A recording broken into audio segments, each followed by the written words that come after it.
Hello friends. और आज के इस लेक्चर में हम लोग क्लास 12 सीबीएसई फिजिक्स का एक और नया यूनिट स्टार्ट करने वाले हैं, जिसका नाम है unit 8 atom ends nuclei. Atom and nuclei. और इसके अंदर में हम लोग को टोटल 2 चैप्टर्स कवर करने हैं, जिसमें से है chapter 12 atoms and chapter 13 nuclei. Chapter 12 में हम लोग केवल एटम्स के बारे में बात करेंगे कि एटम्स क्या होता है, इसकी डिस्कवरी किसने करी थी, और एटम्स के अंदर में कौन कौन से पार्टिकल्स पाया जाता है। वैसे आप लोग को पहले से ही पता है एटम्स के बारे में कुछ कुछ, लेकिन यहाँ पर थोड़ा सा डिटेल में जानेंगे, और जो साइंटिस्ट थे जिन लोगों ने इनको खोजा था, इसके ऊपर एक्सपेरिमेंट किए थे, उन्हीं के बारे में चर्चा करेंगे। चैप्टर 13 में पूरा न्यूक्लियाइस के बारे में बात करेंगे। न्यूक्लियाई का मतलब होता है एटम्स का जो सेंटर पार्ट होता है, जहाँ पर प्रोटॉन और न्यूट्रॉन रहते हैं, केवल उसी के बारे में चर्चा चलेगी। तो जैसे कि आप सभी को पता है, हम लोग चैप्टर स्टार्ट करने से पहले डिटेल सिलेबस देखते हैं, तो आज वही करने वाले हैं। चैप्टर 12 का हम लोग डिटेल सिलेबस देख लेते हैं। Chapter 12 atoms detail syllabus. तो इस चैप्टर का जो फर्स्ट टॉपिक होगा, ये Thompson model of an atom है। जे जे थॉमसन नाम का साइंटिस्ट था। इन्होंने एटम्स को डिफाइंड करने के लिए, एक्सप्लेन करने के लिए कुछ एक्सपेरिमेंट किए थे। उसी को एटॉमिक मॉडल बोला जाता है। किसके लिए? जे जे थॉमसन के लिए, या फिर Thompson model of an atom कहा जाता है। और इसी एक्सपेरिमेंट के थ्रू उन्होंने इलेक्ट्रॉन की खोज करने की कोशिश करी थी। और वैसे भी आप सभी को पता होगा इलेक्ट्रॉन का खोज किसने किया है, तो किसका नाम आता है? जेम्स चैडविक का ही नाम आता है। सॉरी, जे जे थॉमसन का नाम आता है। चैडविक तो न्यूट्रॉन का खोज करे थे, है ना।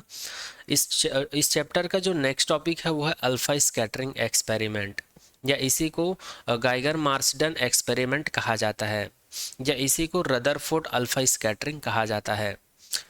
जब ये जो थॉमसन का जो मॉडल था, एटॉमिक मॉडल या मॉडल ऑफ एन एटम, इसमें कुछ कमियां रह गई थी, जिसको सुधारने के लिए अल्फा स्कैटरिंग एक्सपेरिमेंट किया गया। और इस एक्सपेरिमेंट को किसके द्वारा किया गया? गाइगर और मार्सडन के द्वारा किया गया था। फिर बाद में इसी एक्सपेरिमेंट में रदरफोर्ड ने कुछ कंक्लूजन निकाले थे, फिर से इन्होंने अल्फा स्कैटरिंग किया।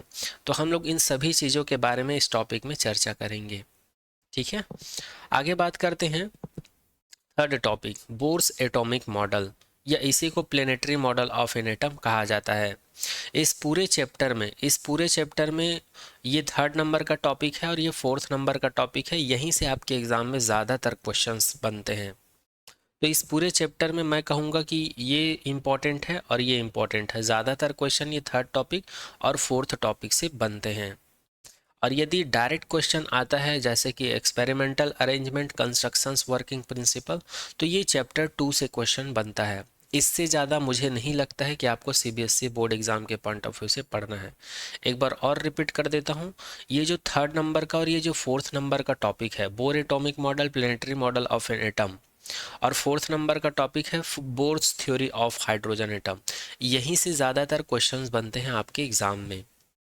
और यदि डायरेक्ट क्वेश्चन बनता है कंस्ट्रक्शंस, वर्किंग प्रिंसिपल वाला, तो ये सेकंड टॉपिक है, यहाँ से क्वेश्चंस बनते हैं।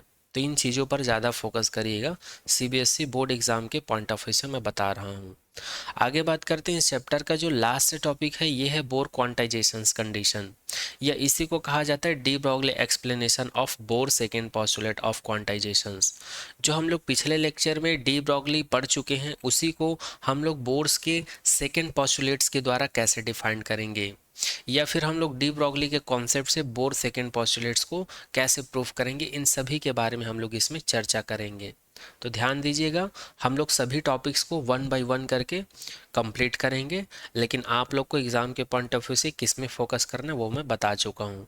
अब चलिए इस चैप्टर के फर्स्ट टॉपिक को स्टार्ट करते हैं। और इस चैप्टर का फर्स्ट टॉपिक है, थॉमसन नाम का साइंटिस्ट था, उन्होंने एटम्स को डिफाइन करने के लिए एक मॉडल रिप्रेजेंट किया गया था। उसी मॉडल को क्या कहा जाता है?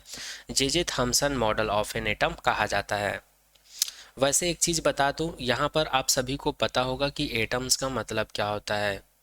हम लोगों को पता है इस वर्ल्ड में जितने भी मैटर्स हैं, चाहे वो सॉलिड स्टेट हो या लिक्विड स्टेट हो या कोई भी अदर स्टेट हो, वो किससे मिलकर बना होता है? एटम्स और मॉलिक्यूल से बना होता है। तो एटम्स क्या होता है? किसी भी मैटर या किसी भी बॉडी का स्मॉलेस्ट पार्ट होता है, जिसको और दोबारा से हम लोग ब्रेक नहीं कर सकते हैं, तो उस स्मॉलेस्ट पार्ट को ही हम लोग क्या कहते हैं, एटम्स कहते हैं। और जब टू और मोर एटम्स आपस में मिलते हैं तो हमको मॉलिक्यूल्स मिलता है। तो ये सब ऑलरेडी आप सभी को पता होगा ये सब, है ना, इसलिए मैं इस सब को डिस्कस नहीं कर रहा हूँ। यहाँ पर हम लोग डायरेक्ट बात करते हैं मॉडल के बारे में, कि किसी भी एटम्स को डिफाइन करने के लिए कौन कौन से तरीके दिखाए थे हम लोगों को थॉमसन के द्वारा। The first model of atom was proposed by J.J. Thomson in 1898। 1898 की बात है, जब एक साइंटिस्ट थे जिनका नाम था जे थॉमसन। उन्होंने ही एटम्स को समझाने के लिए एक मॉडल रिप्रेजेंट किए थे फर्स्ट टाइम। ठीक है, एटम्स को डिफाइन करने के लिए जो फर्स्ट मॉडल दिया गया था वो किसके द्वारा दिया गया था, जे थॉमसन के द्वारा। कब दिया गया था, 1898 में। तो उसी को यहाँ पे लिखा हुआ है। चलिए देखते हैं कि इन्होंने अपने मॉडल में क्या बोला था। According to this model, the positive charge of an atom is uniformly distributed throughout the volume of the atoms।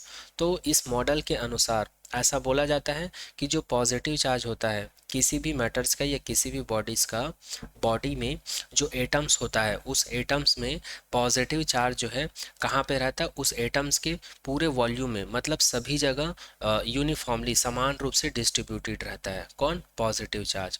अभी आप लोग बस ध्यान से समझते जाइए, आगे आप लोग को समझ में आ जाएगा। ठीक है, and the negatively charge electron are embedded in it like seeds in watermelon. और अगर हम लोग निगेटिव चार्ज अर्थात इलेक्ट्रॉन की अगर हम लोग बात करें तो ये क्या रहता है, अंतर्निहित रहता है। इम्बेडेड का मतलब होता है उसके अंदर में डिस्ट्रीब्यूटेड रहता है। जैसे कि अभी हम लोग बताए ना, जो एटम्स होता है उसमें पॉजिटिव चार्ज हर एक पॉइंट पर यूनिफॉर्मली डिस्ट्रीब्यूटेड रहता है, वैसे ही यहाँ पर अगर नेगेटिव चार्ज या इलेक्ट्रॉन की बात करें तो वो क्या होता है, किसी भी एटम्स के वॉल्यूम में जहाँ पर पॉजिटिव चार्ज पाया जाता है उसी के बीच बीच में, उसी के अंदर में ही क्या रहता है, लाई करता है। जिस प्रकार से हम लोग वाटरमेलन्स देखते हैं ना, जिसको हम लोग कलिंदर बोलते हैं, उसके अंदर में जो ब्लैक कलर का या ब्राउन कलर का जो सीड्स पाया जाता है, तो पूरा वाटरमेलन का पूरा भाग क्या रहता है, रेड रहता है। और रेड के अंदर में अगर उसके सीड्स को देखें तो क्या रहता है, ब्राउन या ब्लैक कलर का रहता है। तो यहाँ पर ब्राउन या ब्लैक कलर का जो सीड्स होता है उसको हम लोग इलेक्ट्रॉन कंसिडर कर सकते हैं, और रेड पार्ट को पूरा हम लोग पॉजिटिव कंसिडर कर सकते हैं। तो इस प्रकार से थॉमसन ने एटम्स के मॉडल को समझाने की कोशिश किए थे। ठीक है, और वही चीज़ यहाँ पे लिखा हुआ है। This model was picturesquely called plum pudding model of the atom. और इस प्रकार का उन्होंने जो रिप्रेजेंटेशंस दिया था चित्र के माध्यम से या पिक्चराइज किया था इस मॉडल को, इसलिए इस मॉडल को प्लम पडिंग मॉडल भी कहा जाता है। कि प्लम पडिंग मॉडल का मतलब ये है, जिस प्रकार उन्होंने वाटरमेलन के सीड्स का एग्जांपल दिया था वैसे ही इसको हम लोग प्लम पडिंग के द्वारा भी समझ सकते हैं। प्लम पडिंग का मतलब होता है ब्रेड का टुकड़ा। आप लोग देखे होंगे जब ब्रेड को हम लोग ऐसे करके काट देते हैं तो यहाँ पर ये पूरा भाग क्या होता है, ब्रेड का होता है। ये पूरा भाग क्या होता है, ब्रेड का होता है। और इसमें कुछ फ्लेवर डालने के लिए क्या करते हैं, यहाँ पर कुछ कुछ डाल देते हैं फ्लेवर, जैसे कि चॉकलेटी फ्लेवर या कुछ भी अदर फ्लेवर डाल देते हैं, तो पूरा भाग क्या रहता है, ब्रेड का रहता है। बट ये जो फ्लेवर डाला रहता है ये बीच बीच में इसी में अंतर्निहित रहता है। तो ये जो बीच बीच में जो फ्लेवर डाला है ये इलेक्ट्रॉन होता है, और ये पूरा ब्रेड का जो पार्ट है जो यूनिफॉर्मली रहता है पूरा ब्रेड, वो पॉजिटिव चार्ज का काम करता है। तो इसी को कहा जाता है प्लम पडिंग मॉडल। ठीक है, जैसे कि यहाँ पर आप लोग देख सकते हैं plum pudding model of an atom, जहाँ पर ये एक सर्कल है और यहाँ पर ये जो ब्लैक कलर का डॉट देख पा रहे हैं, अगर उसको हम लोग जूम करके देखें तो वो क्या होता है, पॉजिटिवली चार्ज होता है। किसी भी मैटर्स के एटम्स का पॉजिटिव चार्ज होता है। और ये जो रेड कलर का देख पा रहे हैं जिसमें नेगेटिव चार्जेस है, ये पॉजिटिव चार्ज के बीच में ही रहता है, इम्बेडेड रहता है, बंधा हुआ रहता है बीच में। ठीक है, ये सभी क्या होता है, इलेक्ट्रॉन होता है। ठीक है, आई होप अब आप लोग को समझ में आया होगा एटम्स में जो इलेक्ट्रॉन और पॉजिटिव चार्ज पाया जाता है, नेगेटिव चार्ज और पॉजिटिव चार्ज पाया जाता है, उसको डिफाइन करने के लिए किस तरह से समझाया था इसको जे थॉमसन के द्वारा। तो आप लोग दो ही चीज़ याद रखिएगा, एक ब्रेड का टुकड़ा याद रखिएगा, ठीक है, या फिर केक याद रखिएगा। हम लोग जब केक को काटते हैं तो हमको कैसे दिखता है, ये पूरा भाग केक का रहता है और बीच बीच में फ्लेवर डाला रहता है, वो कैसे दिखता है, कुछ ऐसा दिखता है। ये चॉकलेट फ्लेवर हो सकता है या अदर कोई भी फ्लेवर, क्रीम का फ्लेवर भी हो सकता है। तो ये जो डॉट डॉट बनाया हूँ यही इलेक्ट्रॉन है, और ये जो सर्कल बनाया था ये पूरा वॉल्यूम इसका क्या है, पॉजिटिव चार्ज है। और उसी प्रकार हम लोग वाटरमेलन समझ सकते हैं। वाटरमेलन भी क्या होता है, वाटरमेलन पूरा रेड होता है और ये पूरा रेड पार्ट क्या होता है, पॉजिटिव चार्ज। उसी के बीच में क्या रहते हैं, सीड्स रहते हैं जो कि क्या होते हैं, नेगेटिव चार्ज या फिर इलेक्ट्रॉन का काम करते हैं। तो यहाँ पर ये जे थॉमसन मॉडल जो है एटम्स का कंप्लीट होता है। और चलिए आगे जान लेते हैं इस मॉडल से क्या रिजल्ट मिला और इसमें क्या क्या कमी पाई गई इस मॉडल में, उसके बारे में बात करते हैं। तो सबसे पहले हम लोग इसके सक्सेस की बात करते हैं। Explained successfully the phenomenon of thermionic emissions and photo electric emission and ionizations. इस मॉडल्स के द्वारा, ये जो जे थॉमसन्स का एटॉमिक मॉडल था, इसके द्वारा थर्मियोनिक इमिशंस को सक्सेसफुली डिफाइन किया जा सका, फोटो इलेक्ट्रिक इमिशंस को भी डिफाइन किया जा सका और आयोनाइजेशंस का प्रोसेस को भी डिफाइन किया जा सकता है इस मॉडल्स के थ्रू। अब ये थर्मियोनिक इमिशंस क्या होता है, फोटो इलेक्ट्रिक इमिशंस क्या है, इसके बारे में ऑलरेडी हम लोग डिस्कस कर चुके हैं पिछले लेक्चर में, ठीक है। और आयोनाइजेशंस प्रोसेस होता है, इसमें आयन में डिस्ट्रीब्यूट हो जाता है। आयोनाइजेशंस का मतलब होता है चार्ज का जो प्रोसेस होता है उसको आयोनाइजेशंस बोलते हैं। जैसे कि पॉजिटिव चार्ज है, नेगेटिव चार्ज है, सभी वहाँ पर इम्बेडेड होते हैं एक दूसरे में, है ना।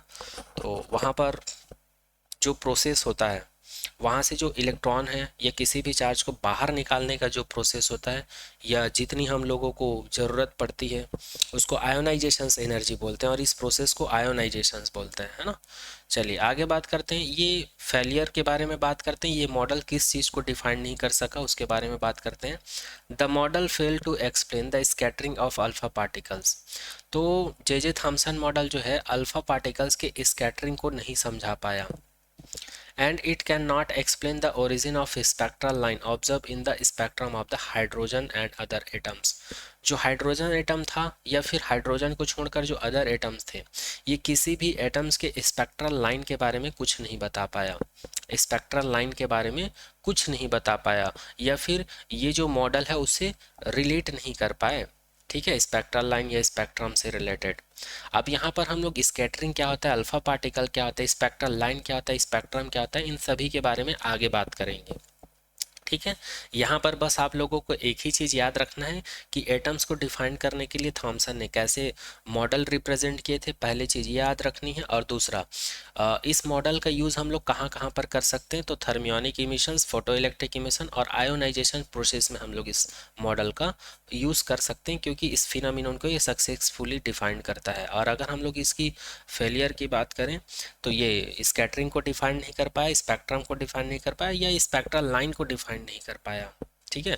स्पेक्ट्रम में, स्पेक्ट्रम को अगर हम लोग जूम करके देखते हैं तो स्पेक्ट्रल लाइन दिखाई देता है, तो इनके बारे में नहीं बता पाया, ना केवल हाइड्रोजन एटम के लिए बल्कि अदर एटम्स का भी नहीं डिफाइन कर पाया। अब इस चैप्टर का जो हम लोग का नेक्स्ट टॉपिक होगा, सेकेंड टॉपिक, जो कि है अल्फा स्कैटरिंग एक्सपेरिमेंट, या इसी को गाइगर मार्सडन एक्सपेरिमेंट कहा जाता है, या इसी को रदरफोर्ड अल्फा स्कैटरिंग भी कहा जाता है।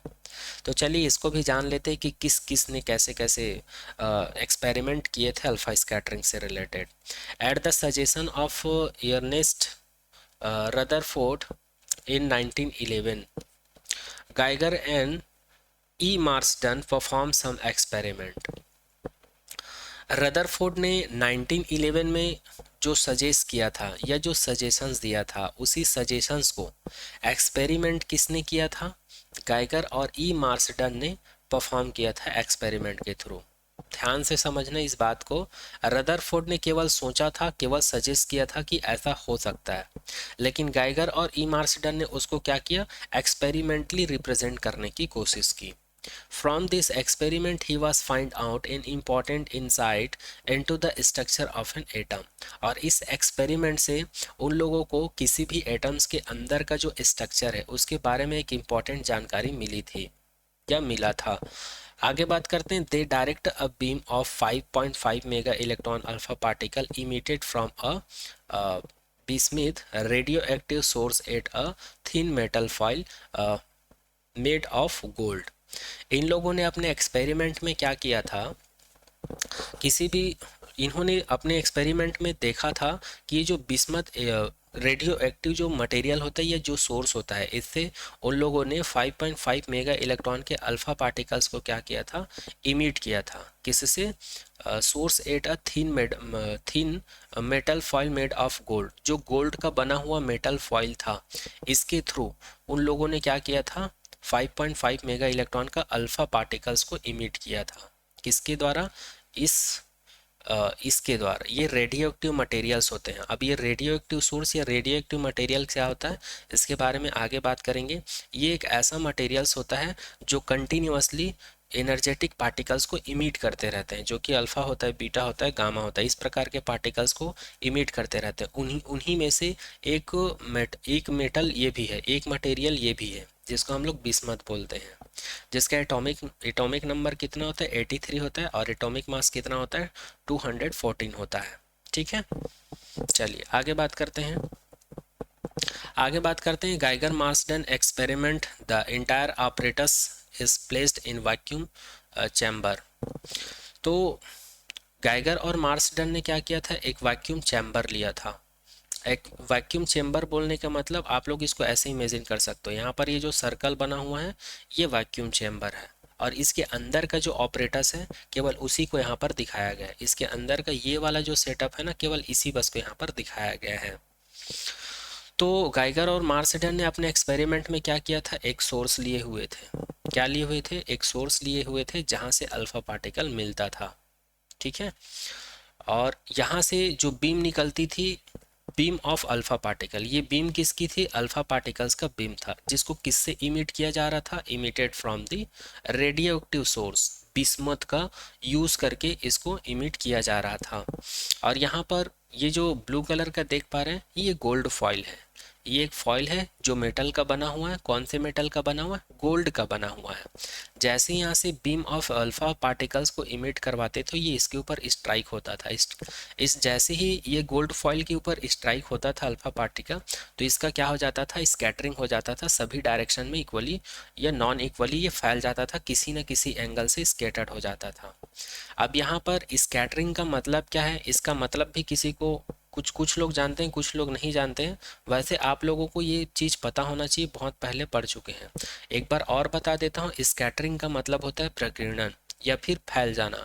जब किसी लाइट को हम लोग किसी प्लेन सरफेस या किसी मेटल सरफेस के ऊपर स्ट्राइक करते हैं, तो ये क्या हो जाता है, इस डायरेक्शन में डिफरेंट डायरेक्शन में क्या हो जाता है, फैल जाता है किसी एंगल से। ठीक है, तो इसी प्रकाश का जो फैलना है या लाइट का जो स्प्रेडिंग है, इसी को हम लोग क्या कहते हैं, स्कैटरिंग कहते हैं, और वही चीज़ यहाँ पर हो रहा है। अच्छा, अब कुछ लोगों के दिमाग में क्वेश्चन आ रहा होगा कि सर ये अल्फा पार्टिकल्स क्या है, तो थोड़ी देर बाद मैं बताऊंगा कि अल्फा पार्टिकल होता क्या है। अभी हम लोग सिर्फ एक्सपेरिमेंट के ऊपर फोकस करते हैं कि ये गाइगर और मार्सडन ने क्या क्या एक्सपेरिमेंट किए थे। ठीक है, तो हम लोग कहाँ थे, यहाँ पर थे। स्कैटरिंग हो गया अल्फा पार्टिकल्स का। अब इसको ऑब्जर्व करना था, तो ऑब्जर्व करने के लिए इन्होंने स्क्रीन का इस्तेमाल किया था। अच्छा, एक चीज़ और याद रखना, यहाँ पर जो गोल्ड फॉइल यूज़ किए थे, इसका थिकनेस लगभग कितना था, 2.1 क्रॉस 10 की पावर -7 मीटर था लगभग। ठीक है, और यहाँ पर ये जो स्कैटरिंग ऑफ अल्फा पार्टिकल्स है, इसको ऑब्जर्व करने के लिए एक स्क्रीन लगा रखे थे। तो ये गाइगर और मार्सडन का क्या था, एक्सपेरिमेंटल सेटअप था। एक्सपेरिमेंटल सेटअप था अल्फा स्कैटरिंग को स्टडी करने के लिए। और इस एक्सपेरिमेंट का रिजल्ट क्या निकला, उसको लास्ट में हम लोग बात करेंगे। अभी हम लोग फोकस करते हैं एक्सपेरिमेंटल अरेंजमेंट के ऊपर। चलिए, अब इसी एक्सपेरिमेंटल अरेंजमेंट को हम लोग इसका स्कीमेटिक डायग्राम देख लेते हैं। ठीक है, क्रमबद्ध तरीके से इसी को हम लोग देखते हैं। तो यदि आप लोगों को गाइगर मार्सडन एक्सपेरिमेंटल अरेंजमेंट पूछे तो आप लोग इस डायग्राम को बना सकते हो, और यदि स्कीमेटिक डायग्राम पूछे तो आप लोग इन दोनों में से बना सकते हो। ये एनसीईआरटी से लिया गया है और ये रेफरेंस बुक से लिया गया है। मैं दोनों को ही एक बार समझा देता हूँ। दोनों में से जो डायग्राम आप लोगों को समझ में है उसको आप लोग ड्रॉ करिएगा एग्जाम में। वैसे ये कंप्लीट डायग्राम है, और ये इनकम्प्लीट डायग्राम इसलिए बोलूँगा क्योंकि यहाँ पर बोला गया है कि ये सभी किसके अंदर में रहता है, एक वैक्यूम ट्यूब या फिर चैम्बर के अंदर का सेटअप है ये। और यहाँ पर उसको भी दिखाया गया है। यहाँ पर क्या लिया हुआ है, एक वैक्यूम चैम्बर लिया हुआ है, जैसे कि आप लोग स्फेरिकल देख पा रहे हैं, और इसके अंदर में एक लीड ब्लॉक लिया हुआ है, जैसे कि ये ब्लैक कलर का आप लोग देख पा रहे हैं, और इसके अंदर में एक सोर्स रखा हुआ है। और ये सोर्स कैसा सोर्स है, radio active source of alpha particle. ये एक ऐसा सोर्स है जो अल्फा पार्टिकल को क्या करता है, इमिट करता है। और यहाँ पर एक कोलियोमीटर लगा रहता है जो कि क्या करता है, यहाँ से जो अल्फा पार्टिकल जो इमिट होता है इसको क्या करता है, मोनोक्रोमेटिक बनाता है, मतलब एक लाइन में उसको बीम के फॉर्म में भेजने का काम करता है। और यहाँ पर क्या लगा हुआ है, एक गोल्ड फॉइल लगा हुआ है। जैसे ही ये अल्फा पार्टिकल गोल्ड फॉइल से टकराते हैं तो कुछ पार्टिकल्स जो है सीधा चला जाता है और कुछ पार्टिकल्स जो है थीटा एंगल से स्केटर्ड हो जाता है। तो कुछ पार्टिकल्स जो है या अल्फा पार्टिकल्स जो है जो स्केटर्ड हो जाते हैं वो यहाँ से स्केटर्ड हो सकते हैं, यहाँ स्केटर्ड हो सकता है, यहाँ हो सकता है, यहाँ हो सकता है, किसी भी डायरेक्शन में किसी भी एंगल से स्केटर्ड हो सकता है। और इसको ऑब्जर्व करने के लिए एक माइक्रोस्कोप होता है। अच्छा, ये जो स्कैटरिंग पार्टिकल्स है इसको ऑब्जर्व करने के लिए एक स्क्रीन का इस्तेमाल करते हैं, जैसे कि मैं यहाँ पर बताया था। और ये स्क्रीन जो है किससे बना होता है, जिंक सल्फाइड से बना होता है। ये स्क्रीन को बनाने में किसका यूज़ करते हैं, जिंक सल्फाइड से बना हुआ रहता है। और यहाँ पर ये जो रे ऑफ लाइट देख रहे हैं ये स्कैटरिंग अल्फा पार्टिकल्स है, ठीक है। और इस स्क्रीन में जो अल्फा पार्टिकल स्केटर्ड होके आते हैं इसको ऑब्जर्व करने के लिए एक माइक्रोस्कोप का यूज़ करते हैं। और माइक्रोस्कोप का यूज़ करके ही यहाँ से इस एक्सपेरिमेंट का रिजल्ट को कंक्लूजन निकाला जाता है या रिजल्ट को निकाला जाता है। तो ये रहा स्कीमेटिक डायग्राम किसके लिए, गाइगर मार्सडन एक्सपेरिमेंट का। अब इसी डायग्राम को आप लोग के एनसीईआरटी में कुछ ऐसा दिया हुआ है, तो इसको भी एक बार समझा देता हूँ। कंसिडर कर लेते हैं कि हमारे पास ये एक सोर्स है और ये एक ऐसा सोर्स है जो कि हमको क्या देता है, अल्फा पार्टिकल इमिट करके देता है। और इसको हम लोग मोनोक्रोमेटिक बनाने के लिए या बीम के फॉर्म में बनाने के लिए यहाँ पर हम लोग लीड्स ब्रिक्स का ही इस्तेमाल करते हैं, जैसे कि यहाँ पर मैं बता रखा था आप लोगों को। अब ये बीम ऑफ अल्फा पार्टिकल क्या करता है, इस डायरेक्शन में ऐसे मूव करता है। तो इसके पाथ में हम लोग एक पतला सा थीन गोल्ड फॉइल को पुट कर देते हैं, ठीक है, पुट कर देते हैं। और जैसे ही ये इससे टकराता है तो कुछ लाइट सीधा चला जाता है, कुछ रे ऑफ लाइट जो है वापस आ जाता है। रे ऑफ लाइट मतलब अल्फा पार्टिकल्स की बात कर रहा हूँ। कुछ अल्फा पार्टिकल्स सीधा चला जाता है जैसे कि आप लोग देख पा रहे हैं, small angle scattering of some alpha particles. और कुछ अल्फा पार्टिकल्स वापस आ जाते हैं, backward scattering of very small fraction 1 in 8000 और सो। और यहाँ पर ये क्या चीज़ है, लार्ज एंगल स्कैटरिंग ऑफ सम। और कुछ जो है बहुत ज़्यादा एंगल से क्या हो जाते हैं, स्केटर्ड हो जाते हैं। और यहाँ पर एक स्क्रीन लगा रहता है जो कि जिंक सल्फाइड का होता है। और इसको ऑब्जर्व करने के लिए यहाँ पर जो स्कैटरिंग अल्फा पार्टिकल है वो यहाँ स्केटर्ड होके जाता है, यहाँ जाता है, यहाँ जाता है, यहाँ जाता है। तो इन सभी को ऑब्जर्व करने के लिए ये जो अल्फा स्कैटरिंग है इसको ऑब्जर्व करने के लिए यहाँ पर एक डिटेक्टर लगा होता है।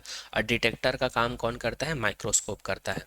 तो आई होप आप लोगों को ये डायग्राम भी समझ में आ गया होगा, ये वाला डायग्राम भी समझ में आ गया होगा और ये वाला डायग्राम भी समझ में आ गया होगा। अगर ये एक्सपेरिमेंटल सेटअप अरेंजमेंट आप लोग को समझ में आ गया होगा तो इसको एक्सप्लेन करके लिखने में आप लोगों को कोई परेशानी नहीं होगी, ठीक है।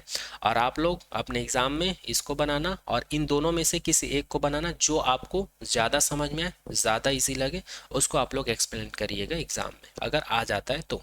क्योंकि कभी कभी इसका कंस्ट्रक्शंस वर्किंग प्रिंसिपल पूछ लिया जाता है, ठीक है। चलिए आगे बात करते हैं। अब आगे हम लोग बात करते हैं, अभी जो एक्सपेरिमेंट देख रहे थे उसका ऑब्जर्वेशन या रिजल्ट के बारे में बात करते हैं। तो अभी जो एक्सपेरिमेंटल अरेंजमेंट देखे थे उसका रिजल्ट निकालने के लिए गाइगर और जो मार्सडन थे इन लोगों ने ग्राफ ड्रॉ किया किसके किसके बीच। एक्स एक्सिस में उन लोगों ने रखा स्कैटरिंग एंगल को और इसका यूनिट क्या लिए थे, डिग्री। और वाई एक्सिस में इन लोगों ने कंसीडर किया number of particles scattered. Number of particles जो हैं स्केटर्ड पार्टिकल्स हैं उसको कैपिटल एन ऑफ थीटा से डिनोट किया गया है। और यहाँ पर ये जो यूनिट लिए हैं ये डिग्री का है और इधर जो यूनिट लिए हैं 10, 10 के पावर 2, 10 के पावर 3, 10 के पावर 4, ये एक यूनिट है। किसका यूनिट है, नंबर ऑफ पार्टिकल्स का। 10 के पावर 2 मतलब 100 पार्टिकल्स, 10 के पावर 3 मतलब 1000 पार्टिकल, ऐसे लिया गया है। और यहाँ पर ये जो लाइन देख पा रहे हैं, ये जो रेड कलर का जो लाइन देख पा रहे हैं, ब्लैक स्पॉट को अभी भूल जाओ, ब्लैक स्पॉट को अभी भूल जाओ, यहाँ पर मैं रेड कलर की लाइन की बात कर रहा हूँ। तो ये उन लोग का थ्योरेटिकल प्रेडिक्शन था, ये केवल इमेजिन किए थे कि नंबर ऑफ पार्टिकल्स और स्कैटरिंग एंगल के बीच हम लोग को ऐसा वेरिएशंस देखने को मिल सकता है। और ये ग्राफ जो है हमको क्या वेरिएशन बताता है, ये हमें ये बताता है कि जैसे जैसे स्कैटरिंग पार्टिकल्स या स्कैटरिंग अल्फा पार्टिकल्स का नंबर जैसे जैसे कम होते जाता है, जितना कम रहेगा वो उतना ही ज़्यादा स्कैटर्ड होगा। ठीक है, ये चीज उन लोग को समझ में आ रहा था, अर्थात दोनों के बीच कैसा रिलेशन था, इनवर्सली प्रोपोर्शनल था। अब बाद में इन लोगों ने क्या किया, एक्सपेरिमेंट किया, तो एक्सपेरिमेंट के थ्रू इन लोग को जो डाटा मिला, उस डाटा को हम लोग यहाँ पर ब्लैक स्पॉट से डिनोट किए गए हैं। तो ये जितना ब्लैक स्पॉट दिख रहा है आप लोगों को थियोरिटिकल प्रेडिक्शंस लाइन के अंदर में, ये सभी क्या है, एक्सपेरिमेंटल डाटा है। और इस तरह से उन लोगों ने प्रूफ कर दिया कि जो उन लोगों ने प्रेडिक्शंस किया था वो सही था, जैसे कि यहाँ पर ब्लैक स्पॉट देख सकते हैं। एक बार मैं इसको बताने की कोशिश करता हूँ। जैसे कि आप लोग अपने बुक में देखते होंगे कि जब भी हम लोग को कोई एक्सपेरिमेंट करना होता है तो हम लोगों के पास क्या होता है, एक्सपेरिमेंट वाला बुक रहता है। तो उस एक्सपेरिमेंटल बुक में हमको क्या दिया हुआ रहता है, ग्राफ दिया रहता है। फिर उस ग्राफ को हम लोग क्या करते हैं, हम लोग जब एक्सपेरिमेंट करते हैं तो एक्सपेरिमेंटल बुक में क्या दिया हुआ रहता है, ग्राफ दिया रहता है। और वो ग्राफ किसी भी तरीके से बना हुआ रहता है। जैसे मैं सपोज कर लेता हूँ वो ग्राफ कैसे बना है, ऐसे बना है, ये बुक की बात कर रहा हूँ। अब जब हम लोग एक्सपेरिमेंट करते हैं तो एक्सपेरिमेंट करने के दौरान हम लोग क्या करते हैं, डाटा कलेक्ट करते हैं। फिर उस डाटा कलेक्ट करते हैं तो उस डाटा को हम लोग ग्राफ प्लॉट करने की कोशिश करते हैं। फिर उस डाटा का यूज़ करके हम लोग क्या करते हैं, कोऑर्डिनेट लेते हैं, एक्स कोऑर्डिनेट, वाई कोऑर्डिनेट, और ऐसा कोऑर्डिनेट लेके हम लोग स्केल लेके ग्राफ ड्रॉ करते हैं। फिर ग्राफ ड्रॉ करने के बाद हम लोग क्या करते हैं, इसको मैच करते हैं जो बुक में दिया रहता है। ठीक है, तो जो बुक में दिया रहता है वो एक्सपेरिमेंटल ऑब्जर्वेशंस या प्रेडिक्शन वाला रहता है, और जो हम लोग वैल्यू लेके निकालते हैं वो एक्सपेरिमेंटल डाटा होता है। इसी प्रकार मार्सडन और गाइगर ने क्या किया था, उन लोगों ने पहले से प्रेडिक्ट कर लिया था कि जो एंगल होता है स्कैटरिंग एंगल और जो नंबर ऑफ स्कैटरिंग पार्टिकल्स होता है इनके बीच कैसा रिलेशन होता है, इनवर्सली प्रोपोर्शनल। अर्थात इसका वैल्यू जब धीरे धीरे घटता है तो इसका वैल्यू बढ़ता है, या फिर इधर से ऐसे जाएंगे तो इसका वैल्यू जब घटता है तो इसका वैल्यू धीरे धीरे बढ़ता है। ये प्रेडिक्शंस किया था उन लोगों ने, और जब एक्सपेरिमेंटली इसको प्रूफ करने की कोशिश करी तो वाकई में इन लोगों को कुछ ऐसा ही रिलेशंस देखने को मिल रहा था। तो इसी चीज़ को मैं यहाँ पर समझाने की कोशिश कर रहा था आप लोगों को। ठीक है, वही चीज़ यहाँ पर समझाने की कोशिश कर रहा था। तो याद रखिएगा, थीटा और नंबर ऑफ स्कैटरिंग पार्टिकल्स के बीच क्या रिलेशन होता है, थ्योरेटिकली प्रेडिक्शन और एक्सपेरिमेंटल प्रेडिक्शन, दोनों को ही याद रखिएगा। तो यहाँ पर गाइगर और मार्सडन का एक्सपेरिमेंटल जो सेटअप था या कॉन्सेप्ट था वो कंप्लीट होता है। अब आगे हम लोग बात करते हैं रदरफोर्ड अल्फा पार्टिकल एक्सपेरिमेंट, या इसी को अल्फा पार्टिकल ट्रेजेक्ट्री कहा जाता है। अब जो गाइगर और मार्सडन का जो रिजल्ट था, कंक्लूजन था, और जो एक्सपेरिमेंट था उसका रिजल्ट को यूज करके अब रदरफोर्ड ने क्या साबित करने की कोशिश की थी, रदरफोर्ड ने ये जो अल्फा पार्टिकल स्कैटर्ड होता है ना, तो स्कैटरिंग जब होता है तो कुछ ना कुछ पाथ को फॉलो करता होगा, तो उसी के पाथ को डिफाइन करने के लिए फिर से रदरफोर्ड ने एक एक्सपेरिमेंट किया था। तो इसी को कहा जाता है Rutherford alpha particle scattering experiment कहा जाता है, या इसी को अल्फा पार्टिकल ट्रेजेक्ट्री कहा जाता है। एक बार और रिपीट कर देता हूं, गाइगर और मार्सडन ने जो एक्सपेरिमेंट किया था अल्फा स्कैटरिंग को लेकर, उसी एक्सपेरिमेंट को आगे बढ़ाते हुए रदरफोर्ड ने इस एक्सपेरिमेंट को फिर से किया। और इन्होंने इस एक्सपेरिमेंट को किस लिए किया, तो केवल और केवल स्केटर्ड अल्फा पार्टिकल की ट्रेजेक्ट्री को डिफाइन करने के लिए। ट्रेजेक्ट्री मतलब वो जब मूव करता है तो स्केटर्ड हो जाता है, स्केटर्ड होने के बाद वो जिस पाथ को फॉलो करता है उसी को हम लोग ट्रेजेक्ट्री पाथ बोलते हैं, या अल्फा पार्टिकल ट्रेजेक्ट्री बोलते हैं। ठीक है, तो इसी एक्सपेरिमेंट को क्या कहा जाता है, Rutherford alpha particle scattering experiment कहा जाता है। तो चलिए देखते हैं इन्होंने अल्फा पार्टिकल के ट्रेजेक्ट्री को डिफाइन करने के लिए क्या किया। तो यहाँ पर ये जो डायग्राम बना हुआ है इसको मैं इधर बता देता हूँ आप लोगों को बना के, है ना। मैं कंसीडर कर लेता हूँ मेरे पास जैसे कि गोल्ड फॉइल था, तो मैं कंसीडर कर लेता हूँ ये गोल्ड फॉइल का क्या है, न्यूक्लियस है। ठीक है, और ये गोल्ड फॉइल का जो एरिया है वो यहाँ तक है, और इसके सेंटर में क्या पाया जाता है आप लोग को पता है, प्रोटॉन और न्यूट्रॉन। अब यहाँ से उन्होंने क्या किया, अल्फा पार्टिकल्स को इसके ऊपर इंसिडेंट करवाया। तो ये हम लोगों ने अल्फा पार्टिकल को क्या करवा दिया, इंसिडेंट करवा दिया। तो कुछ ये जो अल्फा पार्टिकल्स को ये जो बीम है इनके बीच का जो सेपरेशन है या डिस्टेंस है इसको उन्होंने क्या कंसिडर किया, बी कंसिडर किया। अब इस एक्सपेरिमेंट से उन्होंने ऑब्जर्व किया कि कुछ अल्फा पार्टिकल्स जो है इससे टकराकर वापस आ जाते थे, कुछ अल्फा पार्टिकल्स जो है टकराकर स्केटर्ड हो जाते थे, कुछ अल्फा पार्टिकल्स जो है टकराकर इससे स्केटर्ड हो जाते थे ऐसे। और कुछ जो है ज़्यादा स्केटर्ड होते थे, कुछ जो है कम स्केटर्ड होते थे, कुछ जो है ज़्यादा स्केटर्ड होते थे, कुछ जो है कम स्केटर्ड होते थे। और ये जो पार्टिकल, ये जो अल्फा पार्टिकल है, जिस पॉइंट से ये टकरा कर वापस उसी पाथ में चला जाता था वहाँ से, और इस मटेरियल का जो न्यूक्लियस था, जो सेंटर पार्ट था, इनके बीच के डिस्टेंस को उन्होंने क्या कंसिडर किया, इसको R0 से डिनोट किया, और इसी को क्लोज सेट अप्रोच कहा जाता है। इसको मैं अब इस डायग्राम में बताने की कोशिश करता हूँ। जैसे कि मैं कंसीडर कर लेता हूँ, ये मेरे पास एक गोल्ड फॉइल का एटम है और ये इसका क्या है, न्यूक्लियस है, और न्यूक्लियस में क्या होता है, प्रोटॉन। प्रोटॉन होता है, इसलिए यहाँ पर ये पॉजिटिव चार्ज को दिखाया गया है। अब यहाँ से 1 2 3 4 3 डेज 2 डेज 1 डेज, ये सभी क्या है, अल्फा पार्टिकल्स के बीम्स हैं।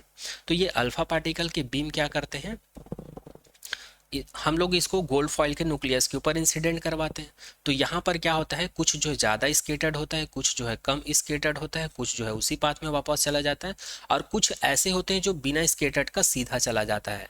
कुछ अल्फा पार्टिकल ऐसे होते हैं जो बिना स्केटरिंग का सीधा चला जाता है। उसी चीज़ को यहाँ पर दिखाने की कोशिश की है।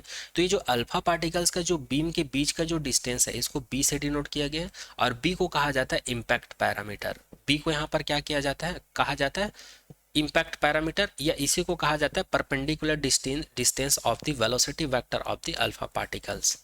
ठीक है, और ये अल्फा पार्टिकल्स का जो बीम है ये ऐसे आता है, और ये यहाँ से थीटा एंगल से स्केटर्ड हो जाता है, और कुछ अल्फा पार्टिकल्स जो है यहीं से वापस लौट जाता है, यहीं से 180 डिग्री से वापस लौट जाता है। तो जहाँ से ये वापस लौटता है, और ये जो न्यूक्लियस का जो सेंटर होता है, इनके बीच के डिस्टेंस को किससे डिनोट किया जाता है, R0 से।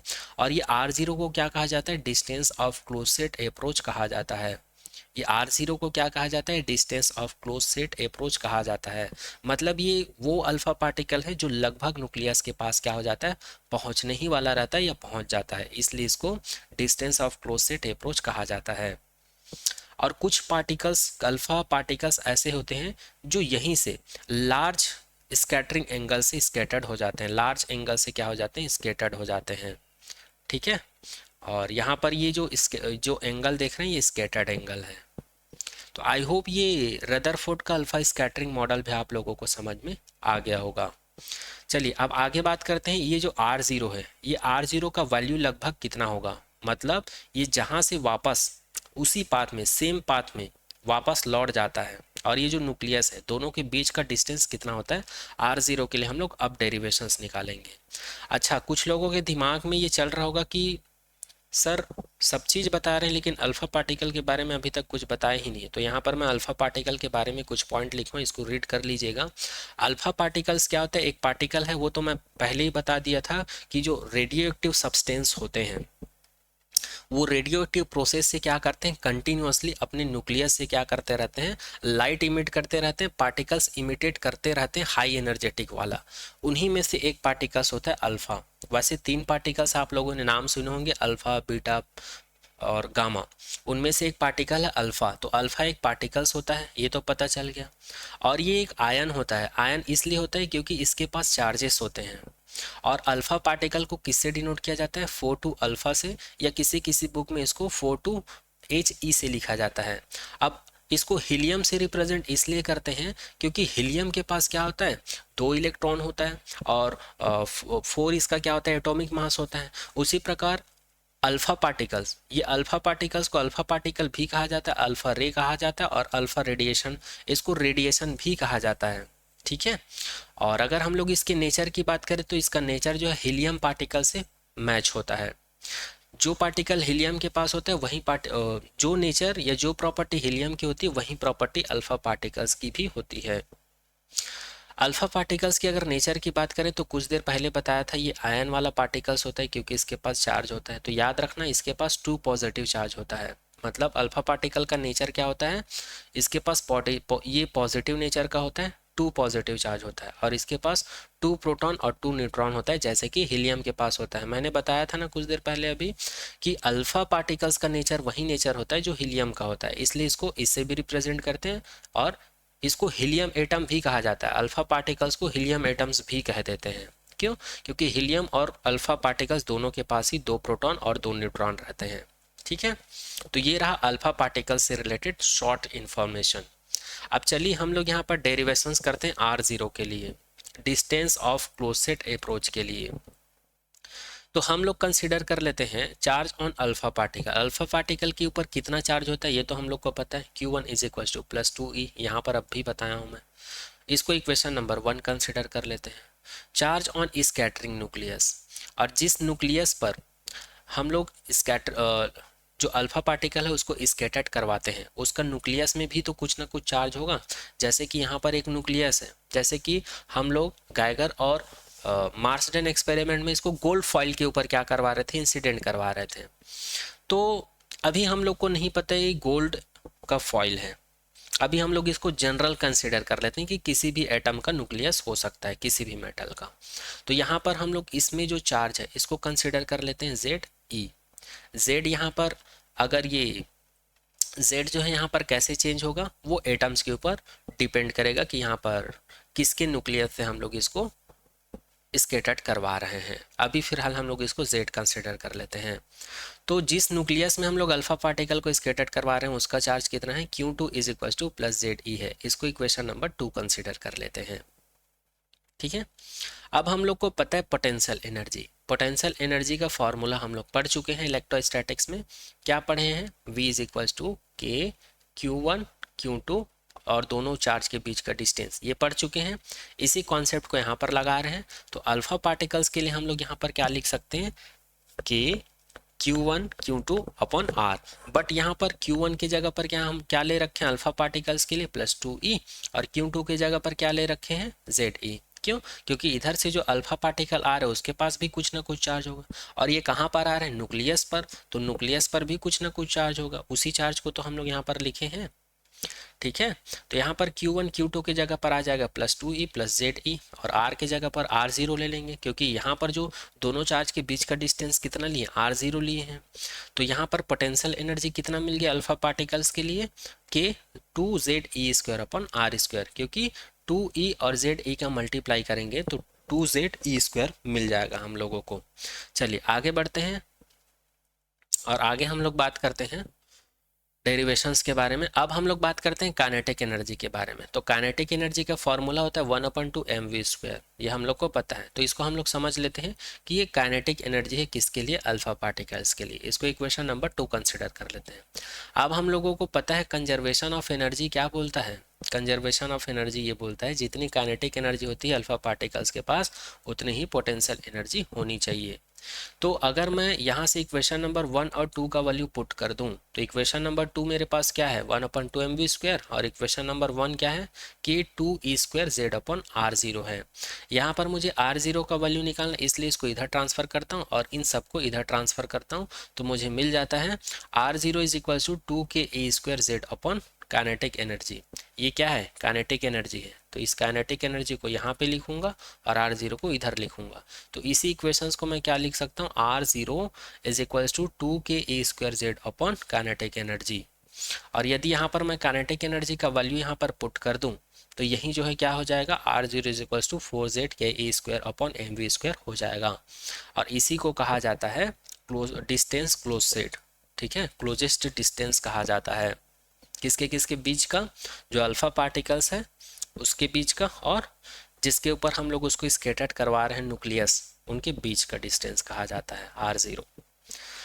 Now according to Rutherford experiment, अब रदरफोर्ड एक्सपेरिमेंट में हम लोगों ने क्या ले रखा था, जो बिस्मथ रेडियो एक्टिव मटेरियल्स था उससे हम लोग कितनी एनर्जी का अल्फा पार्टिकल्स इमिट करवा रहे थे, तो 5.5 मेगा इलेक्ट्रॉन। और मेगा इलेक्ट्रॉन को जब हम लोग जूल में कन्वर्ट करेंगे तो ये कितना हो जाएगा, 5.5 क्रॉस 1.6 क्रॉस 10⁻13 हो जाएगा।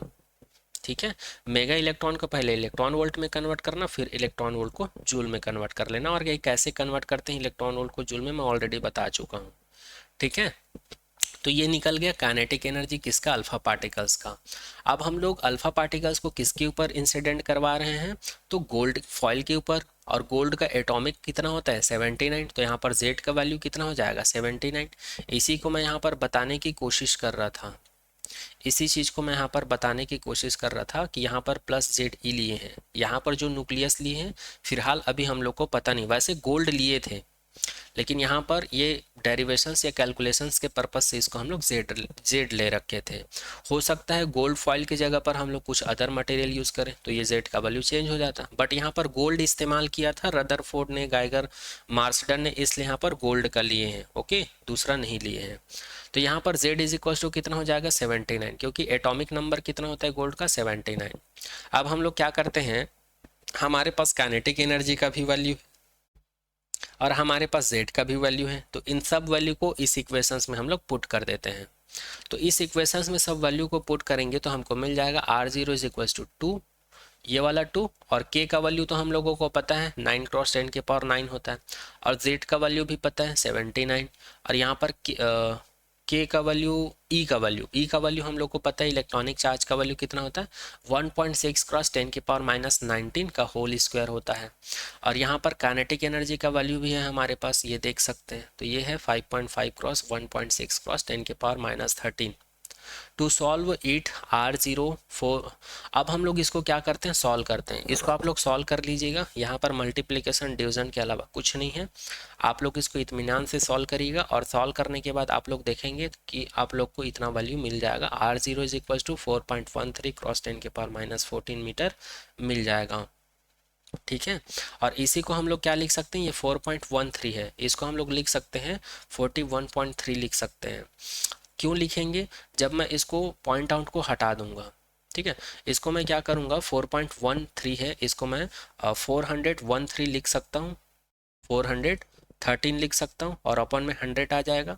तो ये जो 100 है इसको मैं 10 क्रॉस 10 लिख सकता हूँ, तो एक 10 को ऊपर ले जाऊंगा तो ये हो जाएगा 10 के पावर में -1, और 10 के पावर में -14, और -1 कितना हो जाएगा -15, ये आ जाएगा। और यहाँ पर एक 10 बचा हुआ है, उस एक 10 से इसको डिवाइड करूंगा तो कितना मिल जाएगा 41.3। तो हम लोग को r0 का वैल्यू कितना मिल गया 41.3 क्रॉस 10 के पावर -15 मीटर मिल जाएगा।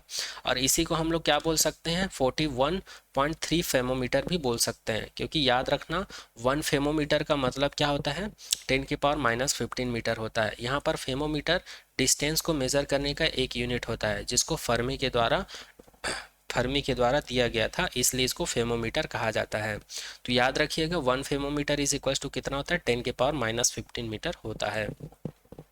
तो यहाँ पर हम लोगों ने डिराइव कर लिए थे r0 का वैल्यू, और r0 का वैल्यू भी हम लोग कैलकुलेट करके बता दिए हैं कि अल्फा पार्टिकल्स जब स्कैटर्ड होता है तो गोल्ड फॉइल का जो न्यूक्लियस है, और जो अल्फा पार्टिकल 180 डिग्री से 180 डिग्री से स्कैटर्ड होता है, उस पॉइंट का जो न्यूक्लियस होता है उनके बीच का डिस्टेंस कितना होता है 41.3 फेमोमीटर होता है। आगे बात करते हैं इम्पैक्ट पैरामीटर के बारे में, बात करते हैं बी के बारे में बात करते हैं। वैसे ये बी क्या चीज़ है मैं आप लोगों को बता चुका हूँ, है ना। यहाँ पर एक्सपेरिमेंटली ये ऑब्जर्व किया गया था रदरफोर्ड के द्वारा, अगर इसका वैल्यू ज़्यादा होता है, बी का वैल्यू क्या होता है लार्ज होता है, तब क्या क्या होता है repulsive force by alpha particle will be weak. तो अल्फा पार्टिकल्स के ऊपर जो रिपल्सिव फोर्स लगता है वो क्या हो जाता है कमज़ोर हो जाता है। अब कुछ लोगों को यहाँ पर कन्फ्यूज़न हो रहा होगा कि ये किसके किसके बीच का रिपल्सिव फोर्स की बात कर रहे हैं, तो एक बार फिर से मैं डायग्राम को दिखाकर आप लोगों को बता देता हूँ। यहाँ पर ये जो अल्फ़ा पार्टिकल्स है इसको हम लोग क्या करा रहे हैं गोल्ड फॉइल के ऊपर इंसिडेंट करवा रहे हैं। तो न्यूक्लियस में क्या होता है पॉजिटिव चार्ज क्यों होता है प्रोटॉन की वजह से, और अल्फा पार्टिकल खुद एक पॉजिटिव चार्ज है जिसके पास 2 पॉजिटिव चार्ज होता है। तो जाहिर सी बात है यहाँ दोनों के बीच क्या होगा रिपल्सन फोर्स होगा, जाहिर सी बात है यहाँ पर रिपल्सन होगा, तभी तो ये स्केटर्ड हो रहा है। क्या कुछ पार्टिकल वापस रिपल्स होके चला जा रहा है, कुछ जो है इससे दूर भाग रहा है, तो ये सिर्फ और सिर्फ पॉजिटिव नेचर की वजह से ही हो रहा है।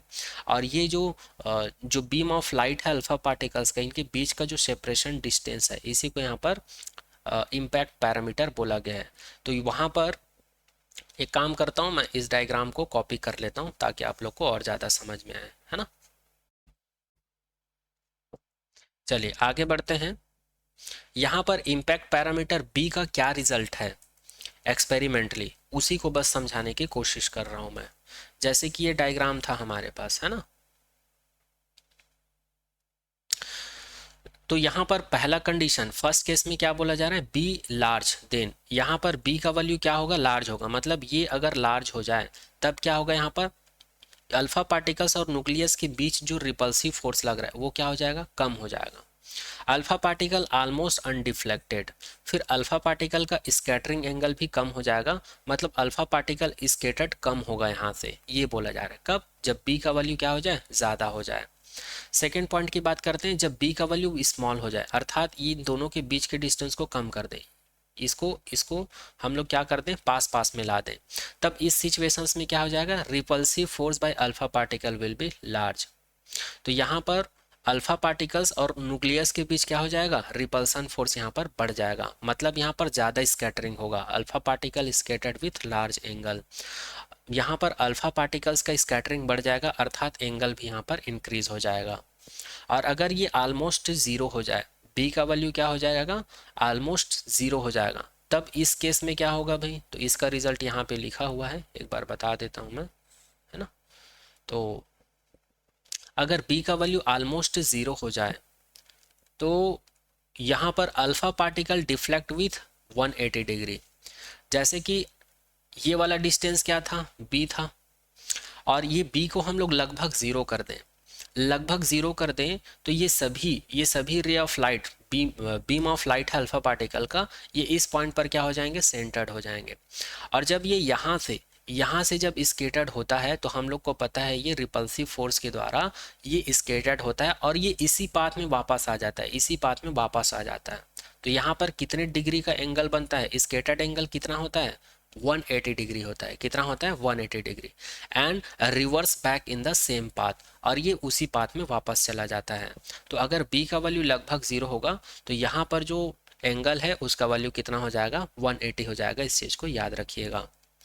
अब रदरफोर्ड ने एक्सपेरिमेंटली यहाँ पर थीटा थीटा अर्थात स्केटर्ड एंगल और ये जो इम्पैक्ट पैरामीटर है, इनके बीच रिलेशंस दिया था रदरफोर्ड ने एक्सपेरिमेंटली।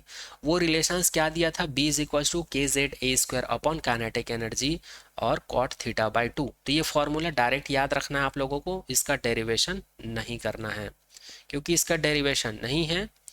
रदरफोर्ड ने इस एक्सपेरिमेंटली ऑब्जर्वेशंस को डायरेक्ट लिखा था। जहाँ पर ये कौन सा वैल्यू है, ये आर का वैल्यू है।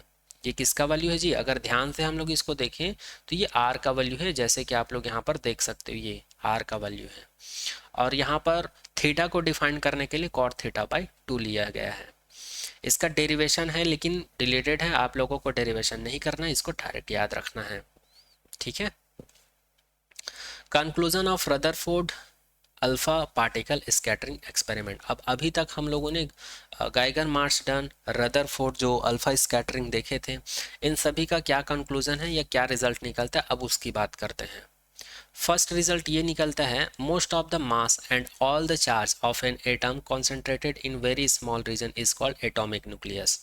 एक्सपेरिमेंट के थ्रू बताया गया रदरफोर्ड लोग के द्वारा कि किसी भी एटम्स में इसका जो पूरा मास है, पूरे एटम्स का या पूरे बॉडी का जो मास है, वो कहाँ पर कॉन्सेंट्रेटेड रहते हैं, एक स्मॉल रीजन में कॉन्सेंट्रेट रहते हैं। स्मॉल रीजन जिसको क्या नाम दिया गया, न्यूक्लियस का नाम दिया गया, ठीक है, जिसमें प्रोटॉन और न्यूट्रॉन रहते हैं। इसी वजह से आप लोग केमिस्ट्री में भी पढ़ते होंगे, इसी वजह से किसी भी एटम्स का जो एटॉमिक नंबर है और एटॉमिक मास है, उसको कौन डिसाइड करता है, तो नंबर ऑफ चार्ज करते हैं जो प्रोटॉन के पास होता है, वही तो डिसाइड करते हैं उसका। इसीलिए जो एटॉमिक नंबर है, इसको नंबर ऑफ प्रोटॉन के इक्वल लिखा जाता है। तो इसी चीज़ को बताया किसने, रदरफोर्ड ने अपने एक्सपेरिमेंट के थ्रू बताया कि किसी भी एटम्स में उस एटम्स का पूरा मास कहाँ पर कॉन्सेंट्रेटेड रहता है, स्मॉल रीजन, जिसको हम लोग एटॉमिक न्यूक्लियस कहते हैं।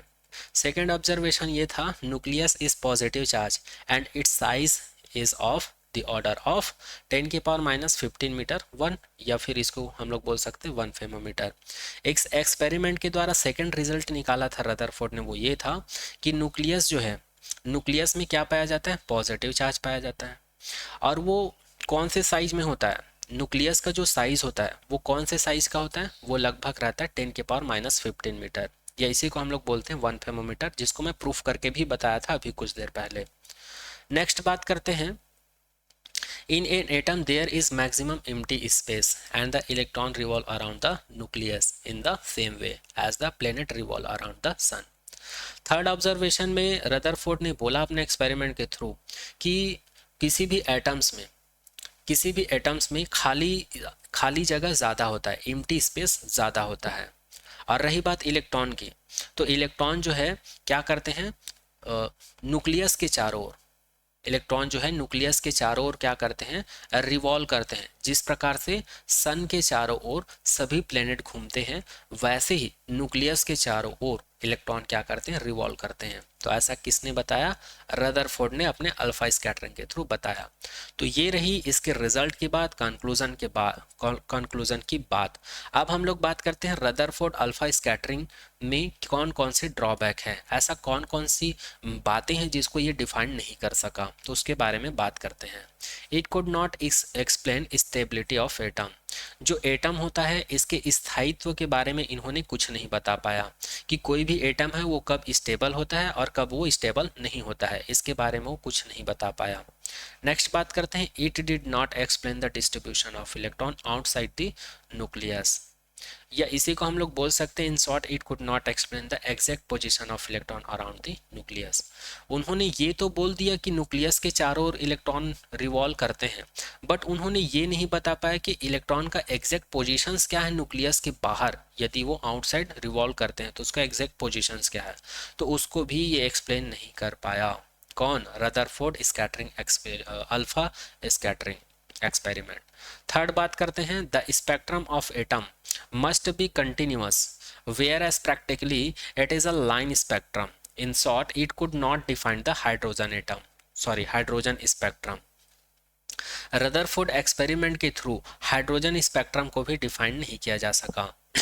या अगर इसी को हम लोग बोलें कि स्पेक्ट्रम क्या होता है, कलर्स में डिस्ट्रीब्यूट हो जाना, जैसे कि हाइड्रोजन स्पेक्ट्रम की बात कर रहे हैं, तो हाइड्रोजन स्पेक्ट्रम क्या होता है, हाइड्रोजन गैस को चैम्बर में डालने के बाद वहाँ से जो लाइट इमिट होती है उसको स्क्रीन के ऊपर इंसिडेंट करवाने पर वो स्प्लिट हो जाते हैं, लाइन में स्प्लिट हो जाते हैं, तो इसी को कहा जाता है, अलग अलग कलर में स्प्लिट हो जाते हैं, इसको हाइड्रोजन स्पेक्ट्रम बोलते हैं, क्योंकि ये स्पेक्ट्रम हमको किस वजह से मिल रहा है, हाइड्रोजन की वजह से मिल रहा है। और ये स्पेक्ट्रम को अगर जूम करके देखा गया, इसको जूम करके देखते हैं तो हम लोग को ऐसा लाइन दिखाई देता है, ऐसा लाइन दिखाई देता है अलग अलग कलर्स का, इसी को बोला जाता है स्पेक्ट्रल लाइन। तो इसके बारे में कुछ नहीं बता पाया रदरफोर्ड एक्सपेरिमेंट जो है, इसी को यहाँ पर लिखा गया है, the spectrum of atom must be continuously whereas the practically it is line spectrum, इसी को लाइन स्पेक्ट्रम कहा जाता है। इसके बारे में हम लोग आगे बात करेंगे, हाइड्रोजन स्पेक्ट्रम के बारे में, लाइन स्पेक्ट्रम के बारे में, या लाइन स्पेक्ट्रम को स्पेक्ट्रल लाइन बोला जाता है, इसके बारे में भी हम लोग आगे बात करेंगे, और ये कैसे बनता है उसके बारे में भी बात करेंगे। तो यहाँ पर रदरफोर्ड का एक्सपेरिमेंट जो है कंप्लीट होता है। तो आने वाले नेक्स्ट लेक्चर में हम लोग बात करेंगे बोर एटॉमिक मॉडल के बारे में, क्योंकि ये आप लोग के एग्जाम के पॉइंट ऑफ व्यू से बहुत इंपॉर्टेंट है, इसको आराम से देखेंगे, ठीक है। तो मिलते हैं आज के लेक्चर में यहीं तक। Thank you so much to all.